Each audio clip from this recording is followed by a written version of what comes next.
Hey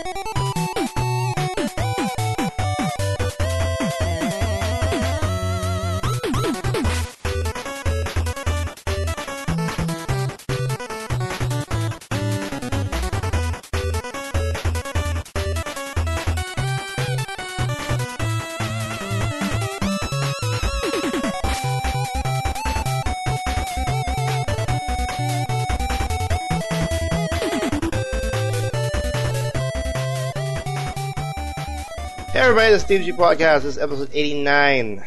This is Carlos, and with me as well. Hello. And Mickey. Hey guys. What's up? And it's a podcast about video games. How's everybody? This is actually a Monday. What's this? July 27th. Oh my god, it's the end of July. It's end of July already. I didn't even realize We're getting into the burrs very soon. Oh dear. And the burrs. Oh, and you know, wow, the release burr. dates. I know, it's the burr was that. Good week last week though. A lot of stuff that happened. Quakecon, SF5 beta. We actually attended a specific event for a very, very famous game. We'll talk about that in a bit. But yeah, I'm exactly pretty exhausted right now. I'm actually surprised that I have voice for this podcast. It's a Monday, and it's a horror. I think it's one of the worst Mondays for. Not on this month, but you know. But anyway, let's talk about video games. To start it off, what about Will? You've been playing a specific game that I thought you already played it. No, going straight to it because I'm actually pretty curious about your thoughts about it. Okay. And yeah, why don't you start off with...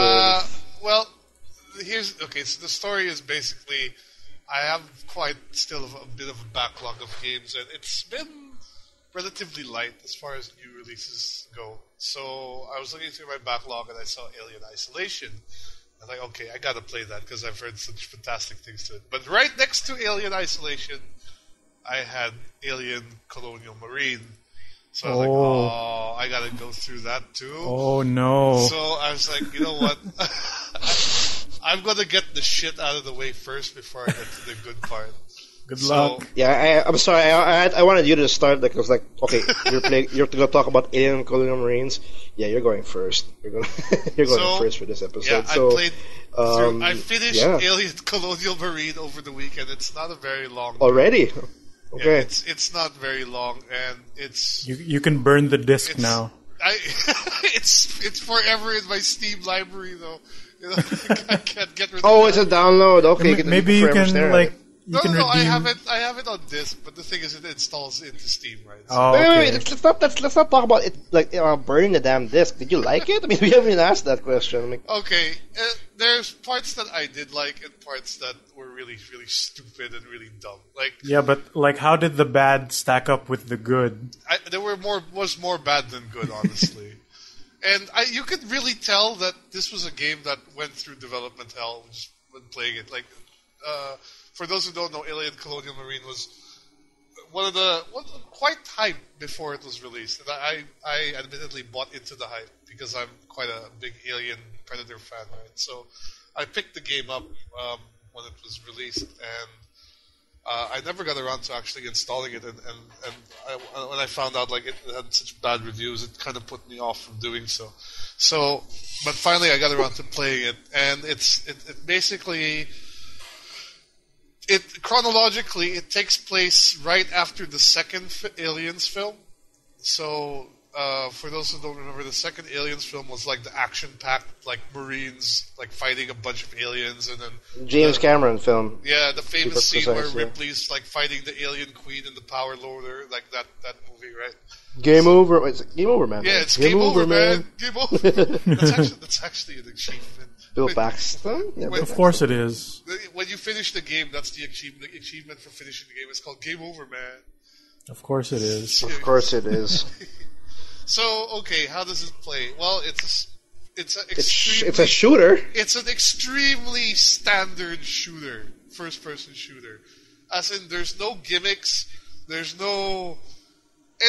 nothing interesting whatsoever about the shooting. Like, it's just as basic as you could possibly get. How does the shooting feel? Snappy, at least? It's sort of responsive, but it's not as... I feel it could be a lot better. Like when you shoot an alien, or there's even human enemies, when you shoot them, like... there's only an audio cue that you kind of hit them. There's no real... They don't really flinch or anything, right? So it doesn't really give you that visual feedback that you want when you're shooting. I don't know. Right? There's an audio cue to when... Yeah, but it's very faint. Like, it's something I had to really kind of... Like, I only kind of noticed it after a while, right? Like, oh, okay, I can tell that I'm hitting this guy in the head because the audio sounds different when I hit him in the head than when I hit him in the body. Back, right? Headshot, back. Back. I lost my train of thought. But anyway. No, audio of shooting. I don't know how to explain it, except it's extremely average. The story's boring as hell. Like, okay, you're a bunch of Marines. You end up back on that planet where Aliens 2 happens. You have to, like, find these people and get out of there. And, like, the last boss fight against the Alien Queen is, like, the easiest boss fight in the world. It's so ridiculously easy and stupid. The alien AI is completely dumb. Like, they're the only thing they do is they run straight at you. That's pretty much it. Like, they don't run around, nothing. Hide. They don't hide. They just run straight at you.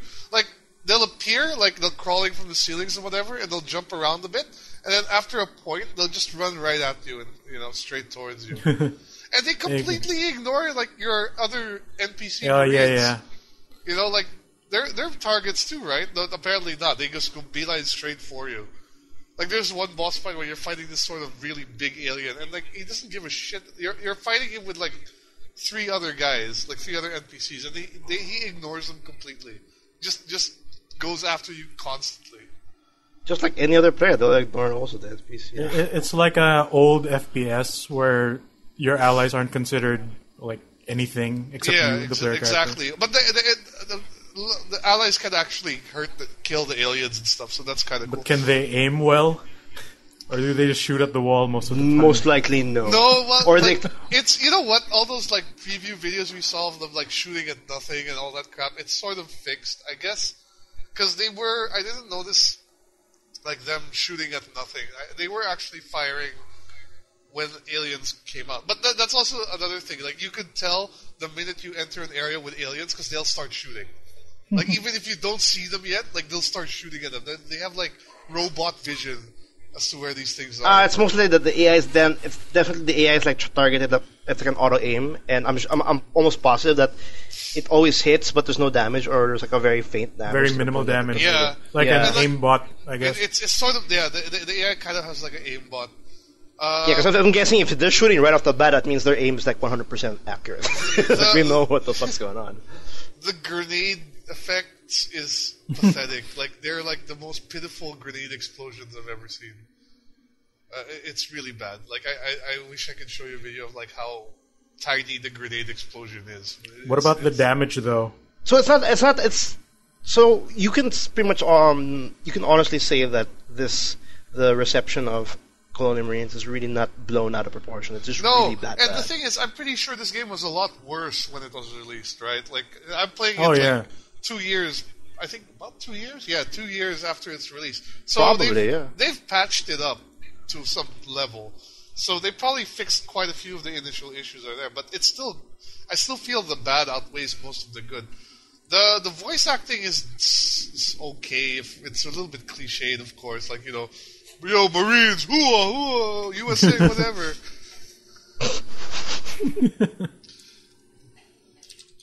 But the one thing now I want to ask though about Colonial Marines is, like, the one thing I was really excited about was the aliens. Like, you already said, it goes straight. It does not interact with the environment at all. Like, at all. It's just flat out running to your face. They pretty much run at your face. But the thing is, when they spawn, right? They spawn, like, on the walls, on the ceiling. So they'll kind of crawl out from those areas. But once they hit the ground, they just run right at you, pretty much, you know, or they'll jump at you.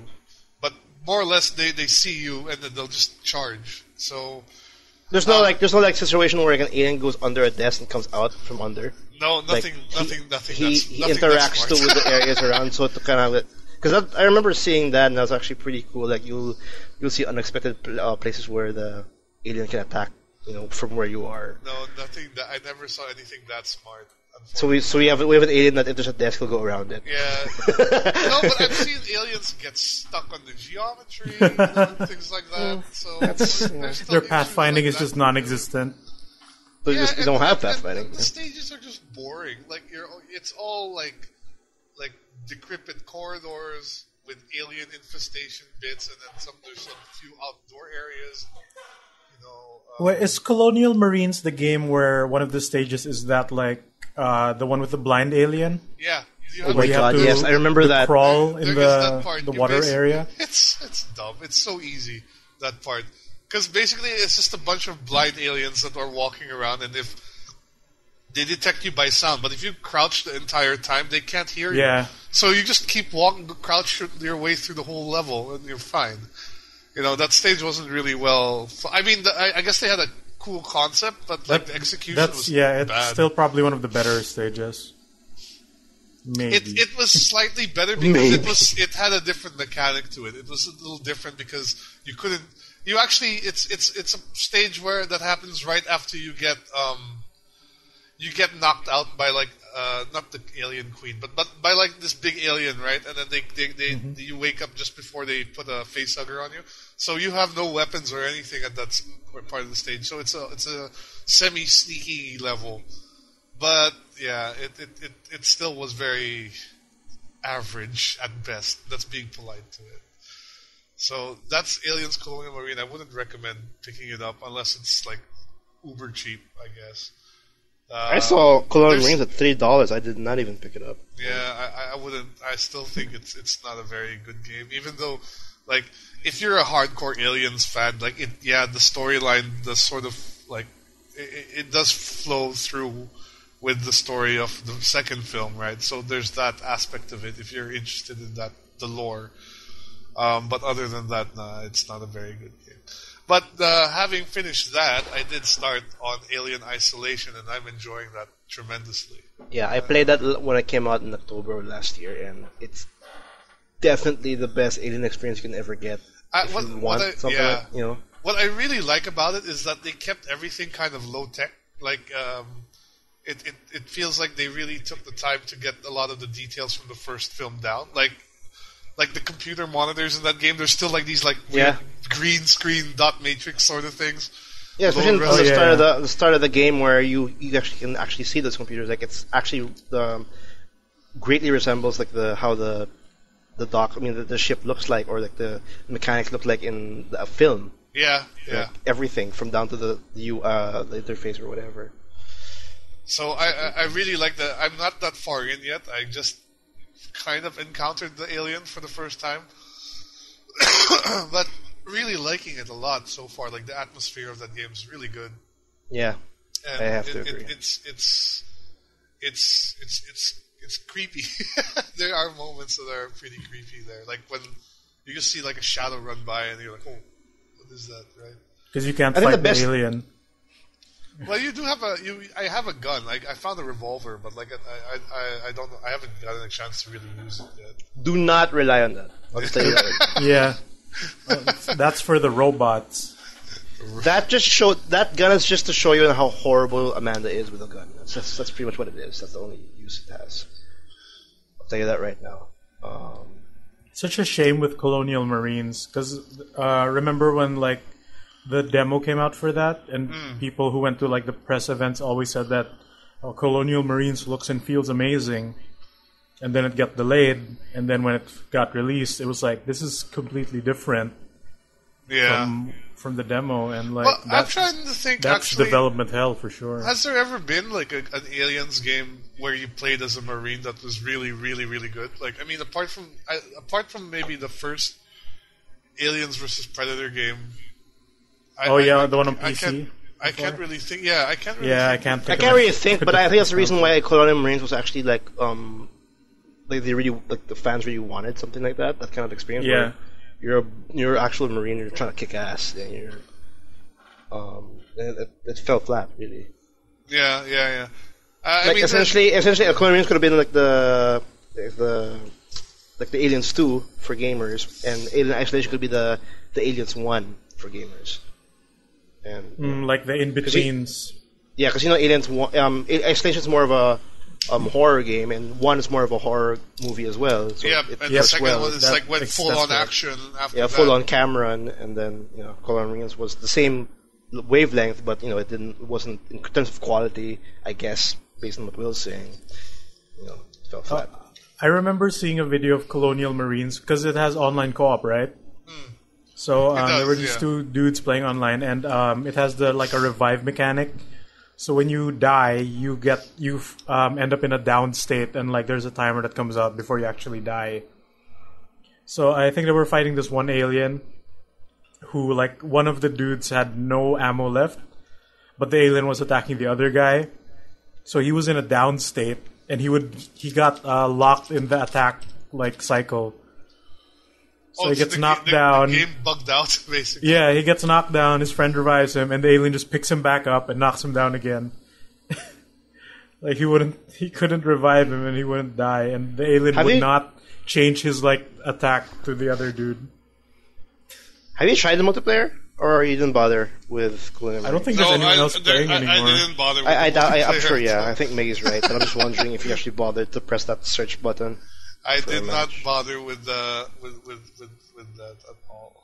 So, yeah, don't bother with Colonial Marine. Alien Isolation, though, get that one. That's the good one. There was an Alien game that came out before Colonial Marines for the DS, and it sort of plays like a Metroid game where you side-scrolling. I think you control 3 guys, and it sort of aims how Super Metroid has when you press R, you aim diagonally up. So it has that control, and it's sort of like survival horror-ish because you can only see shadows moving in the corners or whatever. And it came out on DS, and that's pretty good. I forget the title. I think it's called Infestation. And that was supposed to come out along with Colonial Marines, but then since Colonial Marines got delayed, it came out before. So that's one of, I think, the better Aliens games that was overlooked. I'm actually trying to think back when the last Aliens versus Predator game was released. That was early 2000s. I think it was early 2000s as well. I don't know if they want to continue with the solo Alien games, or will the versus Predator aspect of it come back at some point. Well, we'll see with Sega, because we know how Sega's doing with their choices recently, but or another Predator game that plays like Batman. Maybe that'd be kind of cool, actually. That's actually a good idea. Yeah. You have to fight Danny Glover. Oh god. What about you, Miggy? I haven't been playing much because I've been busy with the moving of the things. Oh yeah. I remember you're moving. So I don't know. I'll have to work closer out the method to Will. I think you're moving closer to Will. Well, I'm actually moving to Ortigas. Oh yeah, that's great. Yeah. They can hang out more often. So I can just go straight shot it to your place, and we can finish Lords of Shadow 2. Yeah, we can finally get that done with. And I just pop up every now and then if I decide to pay toll. Yeah. So I haven't been playing much. Because I just, after everything, I'm just tired and I want to sleep. But I have still been continuing Assassin's Creed 2. That's, very slow progress, yeah. I'm doing instead of progressing the story, I'm doing the thing where I go to every sync tower. And just jump. Oh god, you're doing this. I'm doing the Ubisoft thing. That's actually the first thing I do in every Assassin's Creed game. That's the first thing I do in every Ubisoft game. I just get every tower I can, and then just get as much of the map open. And then it's all available to me to what I want. That's what we call effective scouting. You a bunch of stuff. Even those even those areas where you're technically too low level to go, I fucking just run. Just to reveal the map, right? Just to get exactly, just to reveal. There's the no map. such thing as low level in Assassin's Creed on Ubisoft games. You can definitely No, but like you do learn some extra parkour moves that let you progress up certain towers. Yeah. Like you learn Oh, the that's high true. jump and you hold circle to grab on the ledge or whatever, which you need in one of the cities. But I'm trying to get also the Altair armor, so I can just be invincible throughout the game. You know, because I'm only missing one more lock. That means I'm one more area left before I guess I complete it. So I've been playing that, and since we're moving, my cousins are around for like the weekend to help out. Okay. And so at the end of the day, since I also have 2 arcade sticks now for PS3 and PC, we end up playing a bunch of fighting games that like we've been wanting to play for a long time on stick, That's like awesome. proper.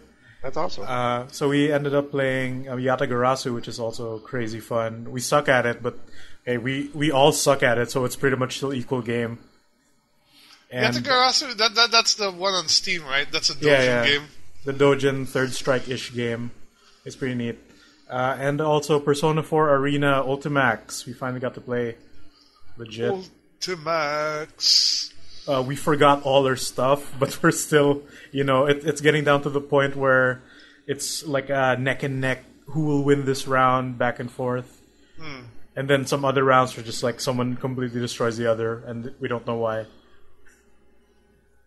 So I don't know. We'll probably end up covering more fighting games because I do have 2 sticks now, and that's exciting. I like fighting games. We should play some. We should do another painfully free episode. We should. We should stock up on painfully free. I do have all the, again, as I mentioned, I have all the MK characters, including Tremor now, so that's always there if you want to check it out. we can do modern fighting games too soon. Is it disturbing if my nephew every now and then asks me what my favorite fatality is? Tremor's fatalities look pretty good. Like, yeah, actually, his fatalities are cool. If you think about it in the way like this is what an MK fatality should look like, his pretty much fits the bill. Especially when you better compare pay it to $5 if you want to see a legit MK10. Fatality. No, but if you compare it to like the Predator's fatalities or Jason's, where they're like referencing their source material, like Tremor is a pretty solid character. It looks. Actually, and he's even got an X-ray brutality, which is pretty cool. Oh yeah, I saw that. It's pretty sick. Some of his brutalities are neat. Like he gets the one where, because when he wins, he kneels down, right? Yep. So one of his brutalities is he, I think, he replaces the enemy's head with a rock that he throws, and because of that, they end up like collapsing down on their knees, along as Tremor himself is kneeling. So that's pretty neat. Yeah. Cool. So there we go. We got fighting games to play for you guys' entertainment. Watch us suck ass. That's why it's called painfully free, man. Hey, easy. We're We good. are painfully free. Or we'll see. We are painfully free. At least we know how to do a fireball. That's That's something. true. I can play Shodos all day. Well, for me, I want to mention just real quick before we move on in our agenda for this episode. Weirdly enough, I actually did bother in the end to buy Elder Scrolls Online. Okay. For $12 because Beatman Gaming was kind enough to give me a 75% off for it, and then give me a voucher for 20% off, even more. I mean, from $15 already, which is I think it's a really good deal for a game I've been itching to try, and I got a voucher for 20%. So I got it for $12, which I'm pretty much saying not bad at all. That's not bad. It's a free-to-play MMORPG, Elder Scrolls Online, Tamriel Unlimited. I was really weirded out with the fact that I needed to actually free up 90 gigs just to download the damn thing. Like you told me about this. That's weird. That's weird. And I was like, wow, I'm gonna download 90 gigs for the weekend. I was hoping I would play that in the weekend. Like that was the plan. That'll be pretty much my Sunday. But yeah, I freed up 90 gigs, and then when the download was done, it just used 30. So they just initially asked you to just have 90 when you install it. 'Cause I cannot install it if I don't have 90 gigs. So that was just kind of weird. So after 30 gigs, I play. I think I'm like level 12. I'm having fun with it. But I just realized this kind of mentality that I have now with MMORPGs, or maybe I'm not sure if you felt it when you play MMOs. Maybe. No, this where you're playing the start of the game, and instead of just enjoying like the starting areas or like the quests and whatnot and the story, I'm just figuring out how my character will be in the end game, my build. Oh yeah, That's I do that. What I'm worried about the whole time. I do that all the time. Like I'm always thinking about what build I want. Right from the beginning, I tend to read a lot actually before making a character, seeing what builds are available and what kind of. Yeah. Like generally, I'll have an idea in my head. Like okay, I kind of want to play a healer, or like I kind of want to play a DPS character. Then I'll take a look at the builds available for that, and primarily, what am I doing? PvE, PvP, etc. Yeah, so essentially, I do some research, but every single time I play an MMO and I do the research, I play the game. Apparently, my research was not enough because when I want to play a DPS, or like a damage dealer, in the end, I find out the class is actually more of a better, of a healing class. Just like how in WoW I was a shaman, like I want to be a shaman, like I want to be thralled. Hammer, do damage, but apparently it's just more of a healing class more than anything at the time. Same with me now with WoW. With Elder Scrolls, I'm more of a healer-ish kind of that. But it's just funny that I just kind of my mentality is like I'm just thinking about the end game more than the progression from the first level to the last level. Yeah. No, I get you. I get you completely in that regard. And I think it's just that hurts a lot of games in general. I'm talking about in general now, where it's really just about the end game. Everything else is just fodder. I think that's everybody's. That's all the gamers' mindset now. I think because that's what I feel. think that's a symptom though of current MMO design. That's sort of a problem with how MMO games are designed. Like you've got all this content, but once you're through it, you're never going to bother doing it again, really, unless you make an alt, right? And when you make an alt character, you tend to fast track through those areas. You don't really sit around and like read the lore or like, oh, why does this guy need me to kill 10 bears? It's like you just fucking kill 10 bears. Yeah. Right? No, but what's kind of like a conflict with me now, and why it's so apparent with Elder Scrolls Online is because their content actually is not that bad. They have actually good stories for the quests, and it's somewhat the same quality as actually like any other Elder Scrolls game. It's just the only difference is we have like some random dudes walking around every now and then naked or whatever they want to do in your Elder Scrolls game.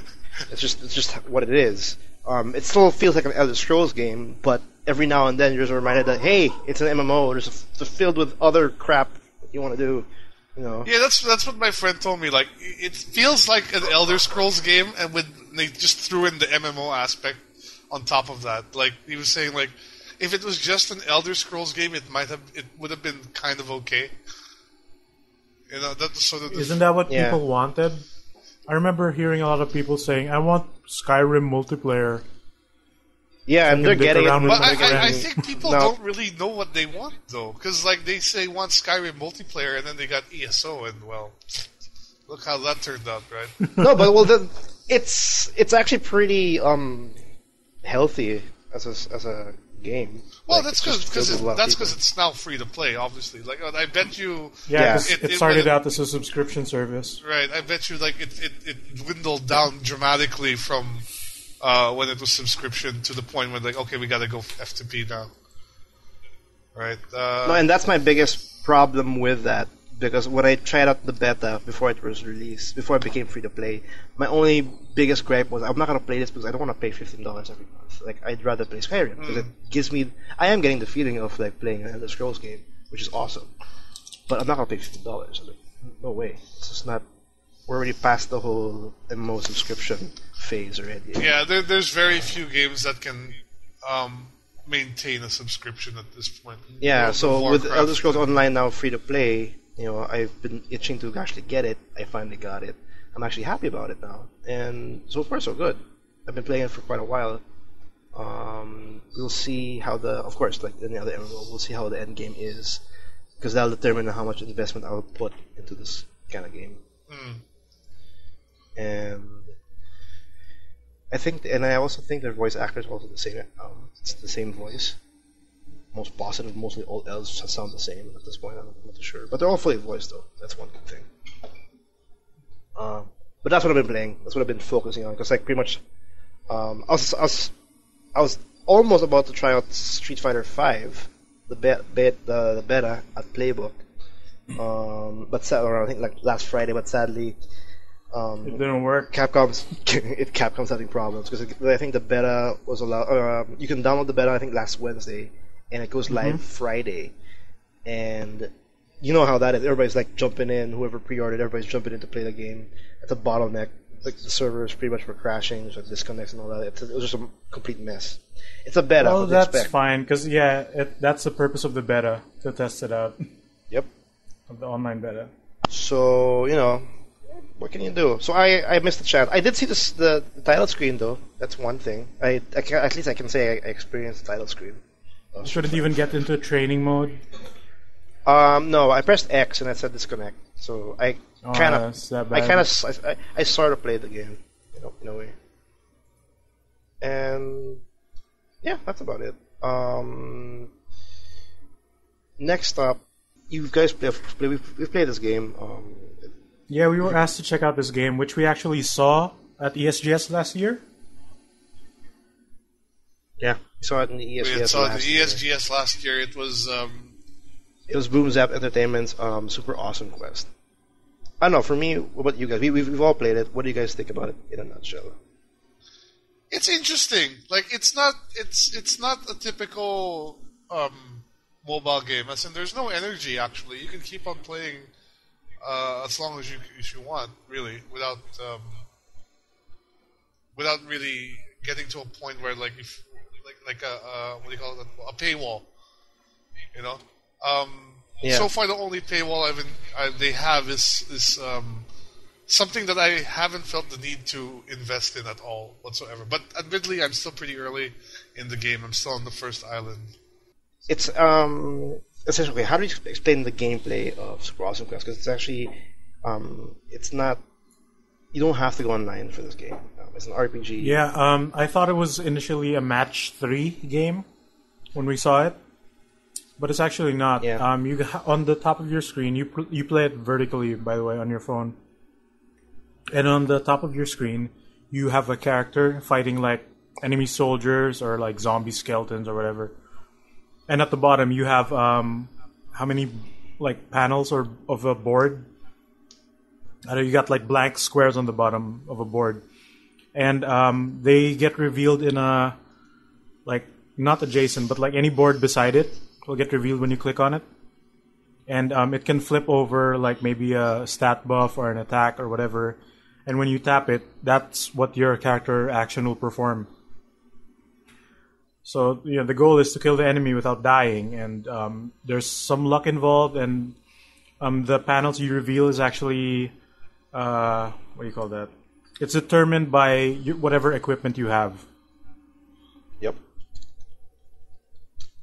So like Will said, there's no energy. There's no energy, so you can just keep playing, and you're essentially grinding for gold and maybe item drops at the end of every battle to forge new, better equipment. Because like you need maybe 3 of this basic spear to get this other better spear, and then for the spear after that, you need 3 of the better spear plus something else. So that's what you're grinding for. I'm guessing the stuff you can buy is either the jewels that give you something, like you can crack a jewel for a random item or award, and the gold that you need to forge the item, the equipment also. Yeah, and it's nice that if you're online, you get like a daily reward, I think. And outside of that, there doesn't seem to be any other online function. So you can just keep playing as many times as you want anywhere. No DRM. Actually, when I picked it up in the second week of July, I started playing it, and it became my go-to game for whenever you're like during the week, you have those idle times where you're not doing anything, you're in a line maybe, you know. I pop it up and I play it, and I actually have fun. And it's not a mindless game, nothing like Candy Crush or whatnot. It's like, 3 colors, cool. It's a little mindless, but you do have to take into account the equipment that you're putting on, right? Yeah. So yeah, it's a little mindless. Like, you know, in the start of any other game, it's very easy. You know what I mean? Yeah, when you're grinding for like cash, but when you reach a point where the enemies just destroy you and you don't know why, like I gotta get better, I don't know, panels or cards or equipment. Yeah, if you start like revealing those panels and like during the start of the few stages, you just like start popping whatever, and then the enemies are dead. Later on, like I can't do it anymore. I can't just spam whatever panel. Yeah, you'll see like at the start of the game, your life is at 200, and the enemies have like 100 health, and you can destroy them with like 2 attacks. Parang maybe 30 minutes later, the enemy's life is at 800 now. Yep. And you're still at like 250. And you have to play smart. You have to play much smarter to beat them. And there's like 3 of them, and they're all hitting you at the same time. But like that's kind of my one problem with the game is like it's somewhat luck based also. Like, you know, depending on what tiles you end up getting, and sometimes the tiles just like if you're super unlucky and you don't have any block card or block tiles or healing tiles, that's just a horrible sortie for you. Like you're very because you can't, like in the later stages, you can't survive without those like heals or blocks or reflects. Yeah, like initially you don't need that, but later on you will. Like you will. Even like where I am now. Like near the end of the first island, you start needing those already. Yeah, and the first island is the tutorial world, so. And every single stage and every single fight, you can replay them because like that's where the grind aspect is. You can start getting yeah, like you're awarded a star at the end, and you get like 5 stars. Like you get 5 bronze. That's 5 fights, and after that you get like silver stars. And silver, like, and then I think gold's the last one. I think. Yeah, gold. I'm not gonna lie. Like the later stages in the first island, the gold stars get really hard already. Yeah, like you're taking 300 damage just in one turn, and I don't understand what's going on. The one thing I appreciate though, like they put attention to detail and making it really strategic, is when you can tell when the enemy's about to do an attack. So if you can like, this is when you have to do your block skills or your reflex skills, or you know, this is when you're gonna die, or something like that. I didn't think that this combat would actually work, but going through the later stage, I'm actually in the second map already. I'm having a lot of fun with it. I really think the paladin is completely OP. Like it's you essentially have 3 characters. You get to choose one of the 2 initially.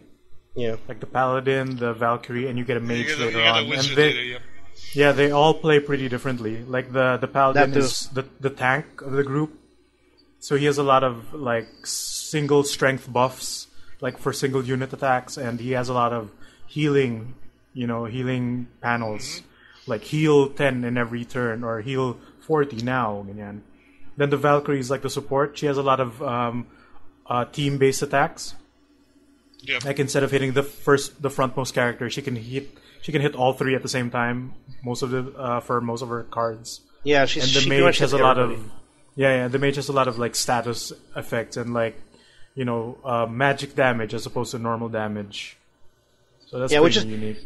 I like the fact that they have different styles of play, to the point that when I hit the second map, I stopped playing the paladin because I felt the paladin was really too easy for me. It felt like it was not my style.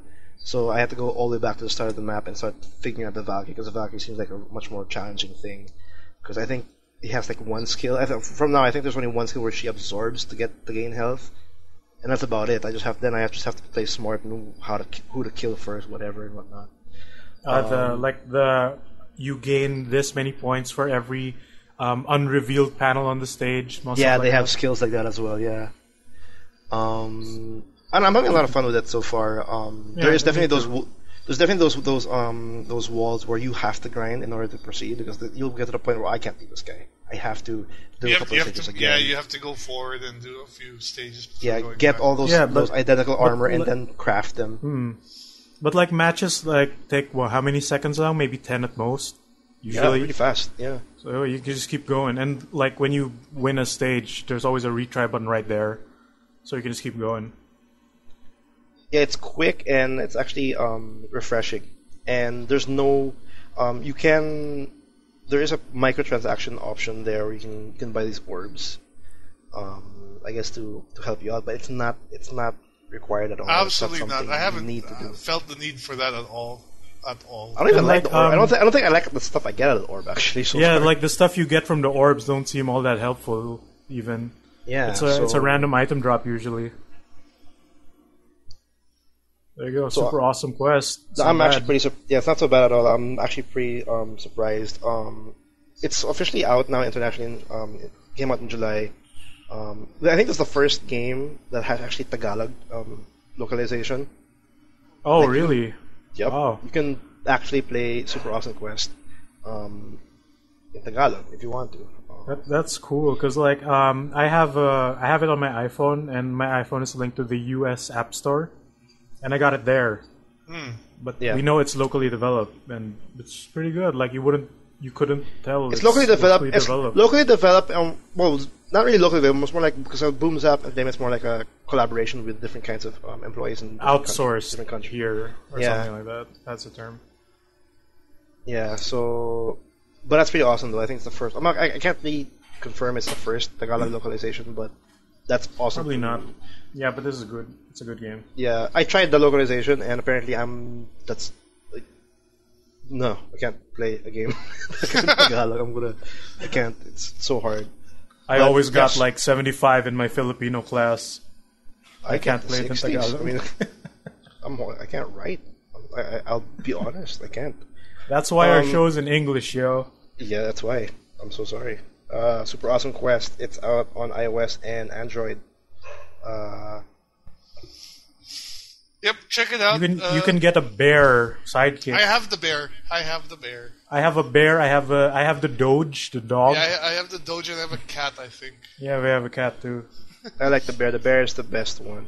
The bear has the best. So far, the stats. bear is the best. Yeah, I agree. The bear is awesome. The bear. The Is your bear +1 or +2? +2? I have to check what my bear is. All right, moving on. That's awesome. Super Awesome Quest. That's awesome. Next up on the agenda, though, before we hit on the news, we got another Nightfall Escape code to give away to you guys. Yeah, Whoever's listening. Nightfall Escape, locally made horror game. Me and Migs have gone through it and given our thoughts. Check out our Let's Play of that. It's available as early access on Steam. Yep, available in early access on Steam. But you won't need to get it on early access on Steam if you're listening right now, because we do have a code to give away. Thanks to, if you're the lucky one who was able to input this code, the fastest, you're able to redeem it on your Steam account. Thanks to Zeno Games, by the way, for giving us these codes. Yes. We're very happy to help you guys out. We're looking really forward to your next build as well. For sure. So, okay, first I'm going to be reading out the code, just like last week. So, pay attention. I'm going to say it. I'm going to say it twice. First one to redeem it gets it. Good for you. But please let us know any way through Facebook, Twitter, or our email, the TMG podcast at gmail.com, if you redeem it, because we'd like to know if someone got it. Yep, so you can slash it off the list. Yes, because we have a lot more codes to give you guys. So I'm going to read it right now, so it's out of the way. Good luck to you all. The code is for Nightfall Escape Y4CMR-82QK7-9T848. Now all those letters are in capital. Just remind you. I'm going to say it again.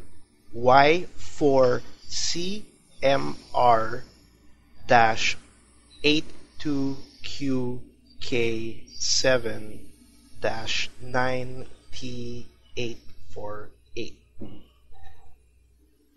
If you got it, redeem it. Cool. Let us know and have fun. Get scared, yo. Have fun. Yes. Enjoy. And if you guys missed out on this code, we have one next week for the next episode. So do stay tuned for that.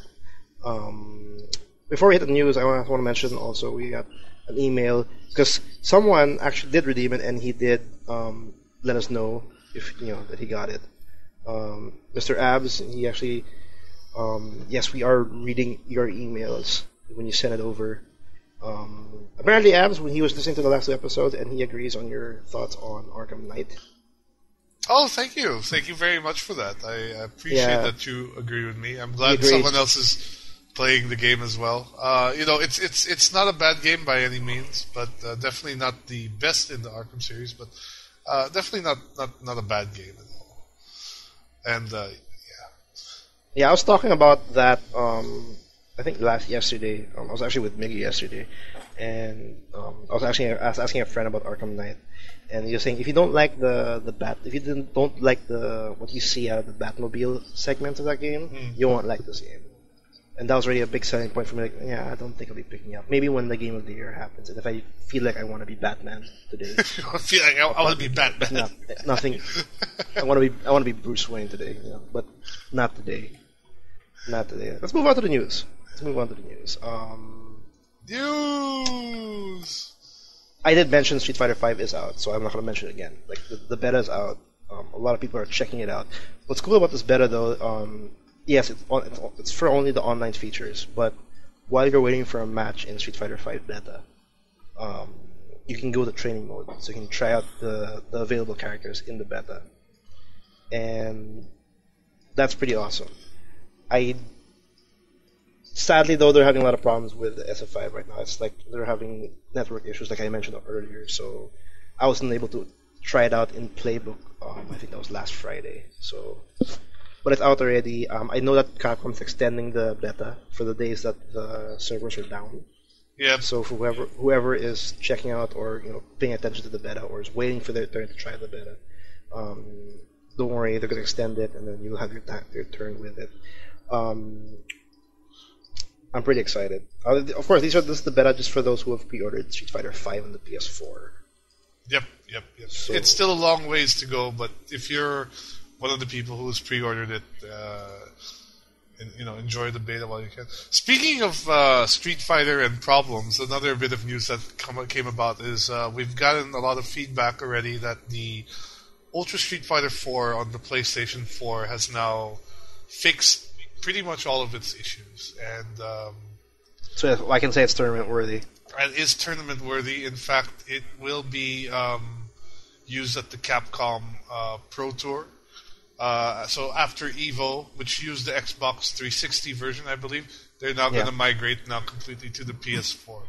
And from what people say, like now the PS4 version is basically on par with the Xbox 360 version. And also, is that reconfirmed? That has been, I guess, confirmed via user feedback from NeoGaf, from other gaming for Shoryuken.com. So okay, I would take that as a yes for the most part. Yeah. Well, there you go. So there you go. So if you're one of the people who've been waiting to pick up Ultra Street Fighter 4 on the PS4, now is a great time to do it. And if you bought it early and kind of shelved it away for a while, like it might be a good time to revisit it and see how it's playing now. Yeah, I'm not going to do that. I am not going to buy the PS4 version of Street Fighter 4. I've bought that game so many times already for my PS3. So yeah, like Vanilla, Super, Arcade Edition, and Ultra. Ultra, 2015, I don't know, whatever. But if you haven't bothered playing that game, pick it up. It's a really amazing game. Yeah, or if you just want to future-proof yourself, and have that game on your PlayStation 4. Yeah, moving on. Before moving on to the next one, though, a little bit of news that we got. I don't think we mentioned it in Evo, but I'll say it again. Though the SF5, they're not gonna go the same route as SF4 to the point where they're gonna sell like different iterations of the game. Like if you buy SF5, that's the only disc you'll ever need, because updates will be free. Oh, so they're gonna do it like Mortal Kombat with season passes and stuff, I guess, like that, right? Yeah, season, but they also mentioned that characters content can be accessed through playing the game. Yep, you'll essentially grind out in-game currency, and purchase like the characters that get added in updates. Oh, that's cool. That's an interesting way of doing it. So like it's not actually not going the route of 4, but it's going the route that 4 was initially supposed to take, where you just get the one game and then they'll add characters. Yeah, which I'm pretty which happy. Is essentially what Super did. Yeah. But you bought Super, then you can just get the rest digitally. Yeah, but I'm pretty sure at some point they're going to be releasing like Street Fighter. Oh yeah, 5, like an on-disc version. Yeah. Like for tournaments or whatever, like at the end of the road, for sure. Gold disc of Street Fighter 5. Anyway, moving on. What do I want to talk about right now? Hearthstone. For me. This is for me. This is a news piece for me because, I don't know, you guys know how crazy I am with Hearthstone. We're getting a new expansion next month called the Grand Tournament. It's a weird name, but it's called the Grand Tournament. This is what, the third, and the fourth expansion? And expansion? 130 new cards. No, it's the second expansion, actually. The first one was the Naxxramas one, right? And then... No, the first one's actually called an adventure. They don't consider that an expansion. Oh, okay. It's a different mode. It's a single-player experience. Like you can buy if you want to, and they add new cards. The expansions in when they throw a lump sum of new cards into the core game, and they've done it with Gnomes and Goblins expansion that came out I think last holiday in 2014. That also included I think 130 cards to the core game. This is the second one. The Grand Tournament, 130 cards with a new feature as well, a new card term called Inspire. It's gonna be awesome. It's gonna be really cool. I saw some of the cards. It's gonna change the meta completely, and I am definitely gonna talk about that when it comes out. Yeah, no, I like how Hearthstone is managing to keep pace with like it's the release schedule for expansion seems to be on par with traditional CCGs. Like I know, Magic exactly. kind of releases expansion packs at the same rate that these guys are doing it now for digital. So that's pretty cool. And that's a smart thing because I think Magic or any other trading card game has already perfected the point where that length of when to release new cards and when to have the players have the time to just try out the cards that have already been released. Because if you release new cards too early, you're kind of just discrediting the ones that have been released. Yeah, you know what I mean? yeah. Like, no, but I do fine, wonder gap. if Hearthstone will get to that point because I know, at some point, Magic basically says, "Okay, guys, that's the end of this arc. So all the cards now are not tournament legal, and we're going to release a whole new set of cards that are, something like that."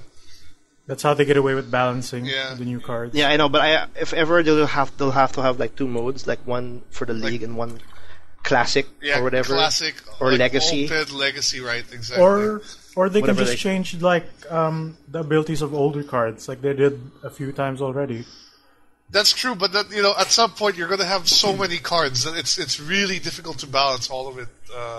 I'm sure it'll be easier now because it's digital, so they'll find a way. No, we will see though, we'll see. But it's definitely going to be they've already showed that they can release content I guess every quarter. I'm not every quarter, but every few months you'll get new content. And I'm pretty excited. I don't feel that bad at all when it releases. I'll get 40 new cards. I'll buy 40 packs just for the Grand Tournament. I'm I'm so happy. I'm really invested in that game, and I just can't wait. Moving on. Speaking of things coming out, Five Nights at Freddy 4. That's a thing apparently. That's definitely a thing. Yeah, it just came out of nowhere again. Five Nights at Freddy. Exactly. 4. It was announced that there's going to be a fourth game. Ooh, surprise! And now there's another surprise where it's already up. I mean, okay, cool. It was supposed to have an August release date, right? And I guess the developer said, "No, I'm done. I'll just release it. I need money. I'll just release it." And people there have been tons of Let's Plays already of this, and people have finished it and everything. So, is this supposed to be the scariest one so far, or? A lot of people are saying it's not it doesn't feel rushed or it feels like it was half baked or anything. It's still pretty scary, what people say. It's a different take on it because it's now in a house. You're in your own house. Yeah, basically. Yeah, it doesn't look like any of the older games where you're managing a security camera. You're physically going into the rooms now yourself. Yeah, Which and seems interesting. it seems interesting, and I'm surprised that I was expecting actually like the same, like, oh, we're doing the same thing over and over again. Or the fourth game, I will do the same thing again, going back to the pizzeria or whatever. No, he was still able to find a way to have a different setting, different mechanic, I guess, in a span of a year. Just take note, guys, this series just came out. It's not even been a year, I think, or correct me if I'm wrong, whoever's listening.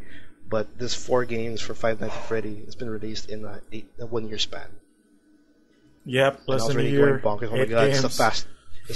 It's like the fastest trilogy ever made, but apparently now it's a quad. What's for 4? Quad? Quadrilogy. Quadril. Yeah, Quintuple. No, it's quadrilogy. That's right. Okay, I don't know if I was right or wrong. Sorry. Or a start of a new trilogy. Or that, yeah. But anyway, yeah, Five Nights at Freddy's already out. Will, you said you got all of it already? No, I only have 1 to 3. I mean, 4 just came out It came out of nowhere again. Yeah, again, it came out of nowhere, and I still have to play through the first 3, so I'll probably wait till that before I get 4, or at least till the next Steam sale, I guess, till I pick. Dude, you could probably like marathon in one day because it's not really a long game. I'm kind of curious to see how they played up the lore in this one now, because now you're like oh yeah, it seems to just discard everything now. Now you're a kid, or something, and like in a house. I can't not quote like that. a pizzeria. I don't know exactly what's going on. Yeah, you're in a house. Yeah. So yeah, it seems pretty freaky, but that's pretty cool though. If you guys are like one of those people who are super excited about Five Nights at Freddy, yeah, like I was initially like not paying attention to 4 until the trailer came out, and even when the trailer came out, I put it off for like a few days because like it's just another Five Nights at Freddy's, and then when I saw the gameplay where you're in a house with a flashlight, that you can turn on and off, and like whoa, this looks really different and scary again. I'm actually curious now. Dude, I'm actually a gameplay aspect. It actually feels like the first time we saw an image of Five Nights at Freddy's confirmed that there's a 4th game.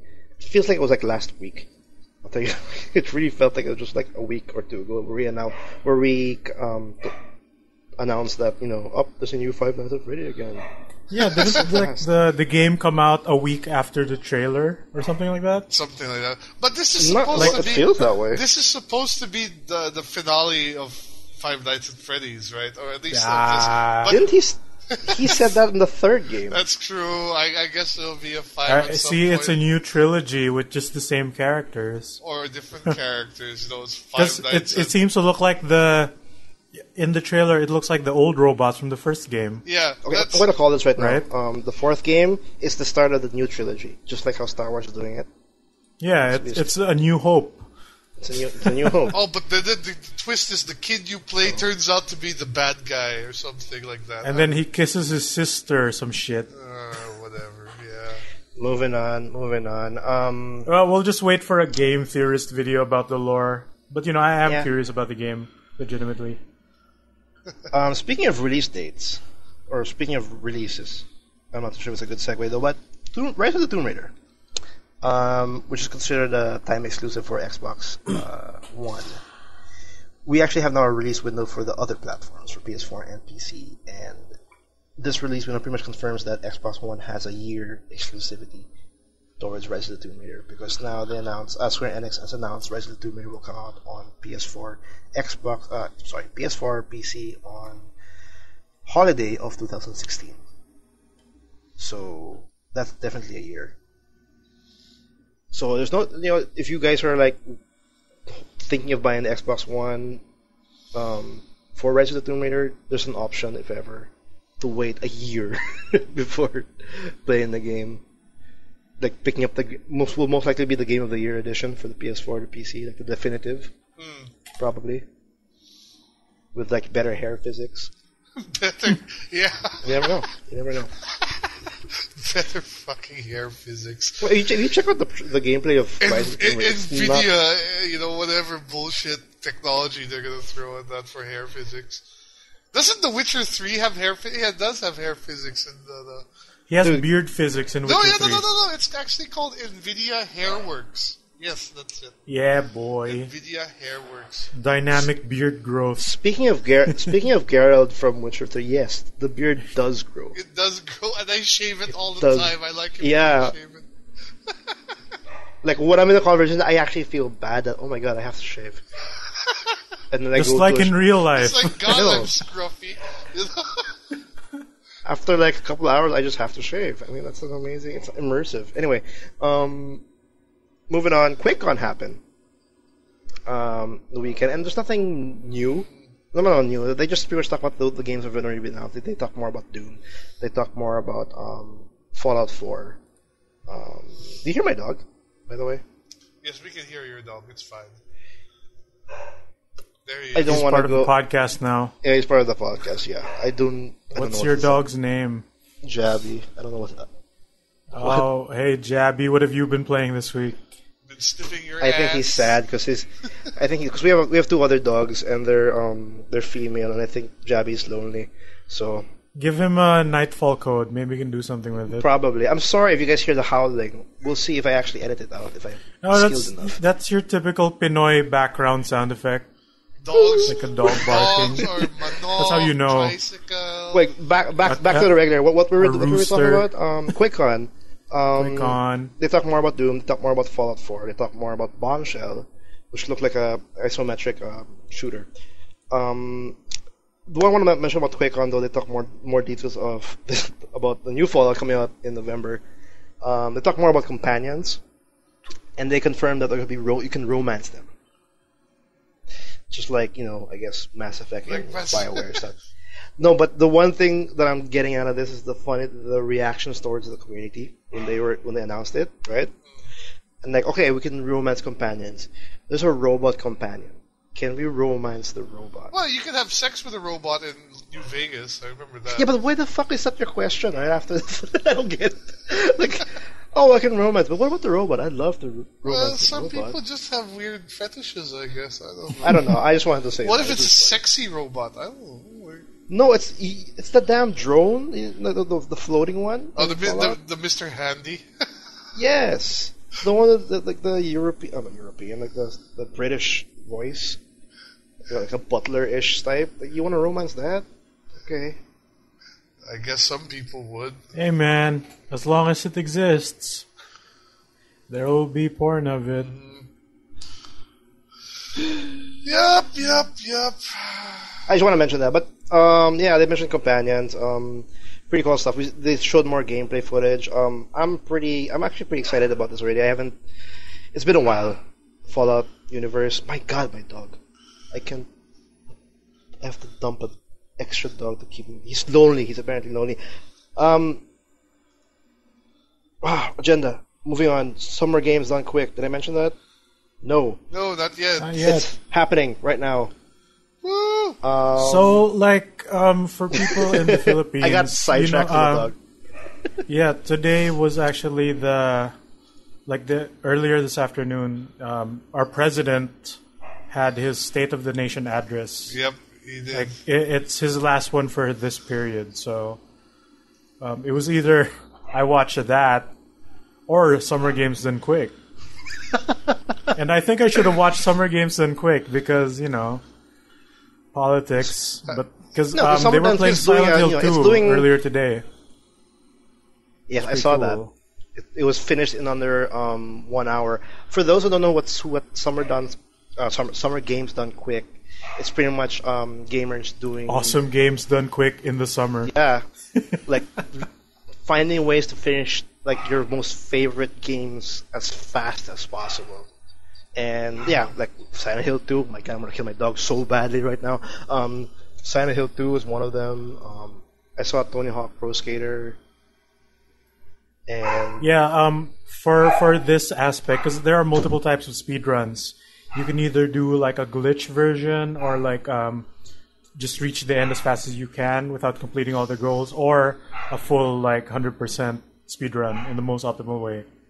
Okay, I threw my dog some live food. streamed. Yeah, since this is live streamed, they usually go for either a glitch run or a legit but fast run, where you usually goes to like an hour, or some games take maybe 4 hours straight. And I remember last time Stuff like they that. did some really cool stuff. Like, wasn't this the one where like they hacked a Game Boy to show Twitch chat or something like that? Was that? Yeah, Oh yeah, they did that. That was they for were like able to code the start Twitch of chat the- to show up in Pokemon Red. Yeah. In the game cart of Pokemon Red. Yep. And wait, what is it's happening right now, and what's really awesome about this? We wanted to mention the Games Done Quick. They do this for charity, and the last time they did this, they were able to earn like maybe they kind of reached the 1 million mark for like cancer research and all that. So that's pretty awesome. Like gamers giving back, and they're doing it again for this summer. And yeah, go check it out. It's on Twitch. It's happening right now. Or if you're listening to this podcast like in the future, there's always an archive. But I highly suggest you check it out. It's from July 26. It started July 26 and it'll end up August 1. So That's a wanna good mention week that. of good games. it's funny though. Your thought was either Sauna or Awesome Games Done Quick. A good cause. 'Cause, Or like, You I picked the report. wrong one. I picked the wrong one. It's pretty much a good. But I Either can watch back- a good cause or watch a It's report. fine. No, we're at the age where you can just have multiple devices on and have one running the other. That's true. And just mute whatever, Yeah, our brains are forced to multitask right now. Okay, moving on. That's about it. Oh no, that's the news section is actually over. But I want to mention this specific event we joined or we attended an participated. event that And what is it, Mickey? What did we join? it is for a huge Clash of Clans tournament that's happening nationwide in the Philippines. Clash With of over Clans. it's being headed by Smart Communications, and they've got over 5 million pesos worth of prizes to give away Two. to participants of the tournament. Like whoever places what, then they get like a cut of the money. Yeah, 2 million lot of worth money, of yo. 2 million worth of prizes. 2 million. Sorry, not 5. That's why I'm saying two. Sorry. First place gets 500,000, right? No, first place actually gets 300,000. Oh, really? Okay. 300,000. We have a post there. 302,000 break goes all the way down because there's a qualifying legs at the start of August on different parts of the Philippines, and grand finals happen in Mall of Asia in September, and that's where the big bucks is. And when we were there, when they were mentioning the mechanics, I was actually just like, wow, Clash of Clans can actually be played in this competitive side. No, dude, when we got the invite, I was like, how the hell can you have a Clash of Clans tournament? Like, how does that work?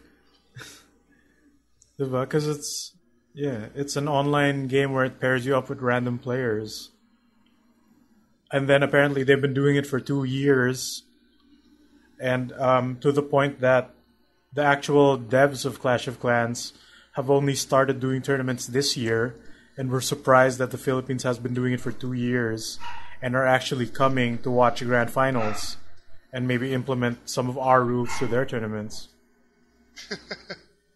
Yeah, and I was reviewing. It's actually, the mechanics are actually pretty interesting. It's a 6-hour grind. Yeah, they sound really solid. Like you have a team of 5, and you play for one match, 6 hours long, like no breaks. Or if you do break, someone has to like take your slack from the team. That's why there's 5 per team, and you can have as many gems as you want, as long as the game allows you. There's a cap on gems, but you can use gems. Gems are allowed. You're limited to whatever the game's rules are, essentially. Yeah, But you're slugging it out for 6 hours straight. Which you're sounds just like pretty gruesome. It's pretty gruesome, and the 6 winner hours. of the 6-hour grind, I would like to say grind, 6-hour grind, is the one with the most trophies earned once the clock hits 0, and we'll have a winner. There are qualifying legs in 1, 2, 3, 4 in different parts of the Philippines. Metro Manila, there's going to be one on August 2, SM Night Residences. In Southern Luzon, there's going to be one on August 8 in SM Lipa. Visayas, there's going to be one on August 23 in SM City Cebu. Mindanao, there's going to be one in SM Lanang Premier Davao on September 5. Northern Luzon will have SM Baguio on September 18. So those are the qualifying legs, and the winners of those, I think the top two winners, top two teams in each qualifying leg will qualify for the finals, which will happen on September 28th on SM Mall of Asia. And the qualifiers already, you get money already in the qualifiers. Like the top one gets 25,000, and then grand finals you get. Oh no, you're right. Not even 300, $500,000 for the first prize. Second prize 300, so on and so forth. So point being, there's a lot of money for this. Mm-hmm. I can't say. I guess the first biggest tournament in the Philippines. I'm sure there are tournaments, but I think it's one of the biggest where a big. Yeah, I think it's the first big one because game. They got like a bunch of sponsors for this one, as opposed to like the organizers actually just started out doing the tournaments, with money out of their own pockets, until it kept growing and growing, and now we're getting like esports Inquirer in on it and all that. Yes, they're taking it a different, really big level. Philippine Clash 2015, that's what it's called. If you guys want to check it out, we have a full page on our site. All the details are there. You can check. Registrations are now open, so you guys want to check it out. Participate if your clan is worthy, because there's requirements like Town Hall level 9 requirement. Like the requirements sound pretty heavy. No, it's pretty much you have to be like in the end game of Clash of Clans, pretty much. Yeah, so you check out the requirements if your clan can join. And then, good luck. That's a lot of money. It's $2 million worth of prizes that you can win. There's going to be a cosplay competition for those who want to cosplay, but there's money in that too. It's one of the biggest, quote unquote. Can people actually cosplay as Clash of Clan characters? Like the only one I know is that's. No, we will see. So. We will see. Yeah, because there's money involved in that too. So I know Clash of Clans has skeletons, so I want to see that. Yeah, the only rule is you have to cosplay as. I just want someone to come in with like a pig and go like, great! That's. Yeah, like the Mr. T outfit and a red loincloth. Does Liam Neeson count? Liam Neeson? Why is he a part of Clash of Clans? He has a commercial for game. Wow, okay, I saying. I didn't know that. Yep. Just saying. Well, but you never know. There might be like their own like portrayal of a Clash of Clans costume. Like how there are sexy Pokemon swimwear cosplay or whatever. Just boobs. Pikachu with boobs. But there's a cosplay competition. Each qualifying leg has not prize, but more like 5,000 worth of SM gift certificates. So I guess SM is included in this one. But the finals is the most important one because the winner on that cosplay competition in the finals, they're gonna get 70,000. That's the grand prize. That's still a lot of money. Event. That's a lot of money for cosplay. I don't know the details, so we have a link for all the details of this event. Do check it out if you're interested. And I think me and Migs, or maybe Will, we're gonna check out the grand finals in MOA in September. We'll see. We also found out that there's actually no age limit to this, as long as if you're underage, if you have a guardian with you there at the event, then make your fifth player your 4-year-old child. Go ahead. Because they got the reflexes for it. I know. And they'll listen to whatever you say. They absorb info faster as a child. Like reflexes.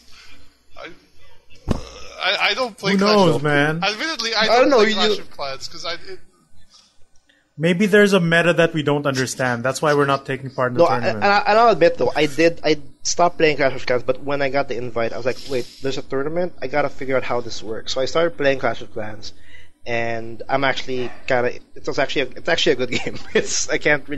I can't say I don't like it. I don't like the whole real time, like I have to wait for a couple hours. That's my thoughts of it. But from what it is and what it's trying to be, it's one of the best ones, definitely. It's well polished, I think. It's very addicting. I see the clan wars. I see the PvP aspect of it. It's actually pretty wild. I think I'm still playing it because my brother's bothering the hell out of me because he needs my support, apparently. Whatever that means. But yeah, there you go. Clash of Clans, going serious, going competitive. By the millions. Esports. And I think that's it for episode 89. that's it for episode 89. Thanks for listening in, guys. We have an episode every week. Do subscribe on iTunes or on Podomatic for the latest episodes. We have one every Tuesday.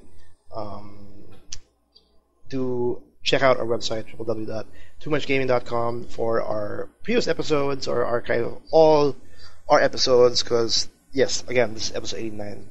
We do this every single week, so we have a lot. You guys can check out. We have our E3 coverage. We have, of course, our ESGS coverage last year and all that. We have a lot of content. Of course, also with the Clash of Clans event, we have a post there. You can check out on our website for all the details.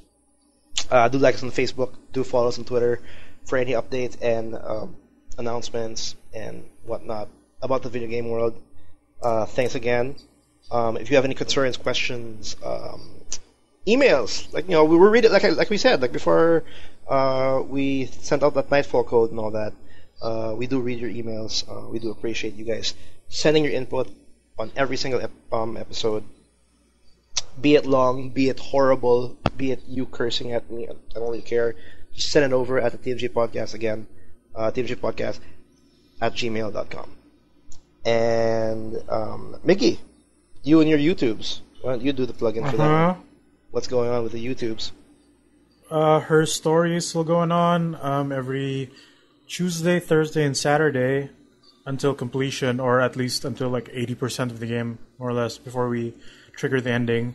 And Symphony of the Night for Monday, Wednesday, and Friday with our friends from Genesis PH, my goofy bunch of friends who like to watch the animes and the cosplays.